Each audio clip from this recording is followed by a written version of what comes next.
Our significant developments today in efforts to keep the monument to Maureen Mengelt in its current location. Kevin Mengelt, her widow, says Wisconsin Transportation Secretary Mark Gottlieb has requested a meeting with the family to discuss the future of that memorial. And also News 3 has learned the Mengelt family has filed a civil suit against Bruce Burnside and his insurance company. Joining us now with more on all these developments is Dave Delozier, who's been following this story. And I understand you've spoken with Kevin Mengelt within the last hour? Yeah, I spoke with Kevin on the phone, and he told me that the family is facing tens of thousands of dollars in expenses for the funeral and the medical expenses in the death of his wife.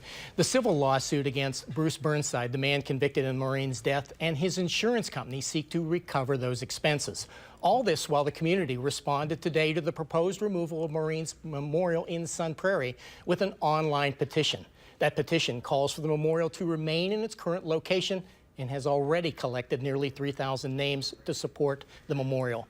The memorial itself has received overwhelming support in the community, save for one individual who complained about it. This has meant a tremendous amount both to this community and also to the family. This place is one of remembrance. Placed a few feet from where Maureen Mengelt lost her life to a hit-and-run drunk driver, it is where the community has found healing.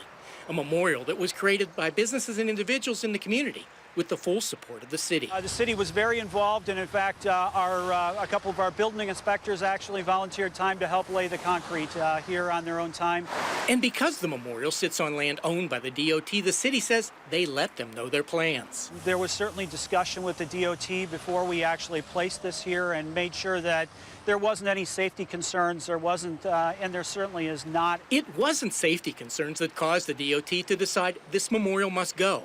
It was one single anonymous complaint, and according to state statute, that is all it takes. I was very disappointed that one person who will probably never be identified will cause this much pain for the family in this community. Sun Prairie is in discussions with the state to see if there is any way this can stay. An online petition on change.org has already collected more than 2,800 signatures asking for just that. Moving the memorial to a city park is a possibility if nothing can be worked out with the state. But to many in Sun Prairie, where it is now is right where it belongs. It will remain a part of Sun Prairie in some way. We hope it's here. It's a few short feet from where Maureen Mengelt was tragically killed. And so we very much hope that it's here. Now, officials in Sun Prairie are looking for any way to keep the memorial in its current location. They have even offered to take over maintenance from the state of the small piece of property where the memorial sits. Kevin Mengelt is hoping that this meeting with the state's transportation secretary will help to find a solution.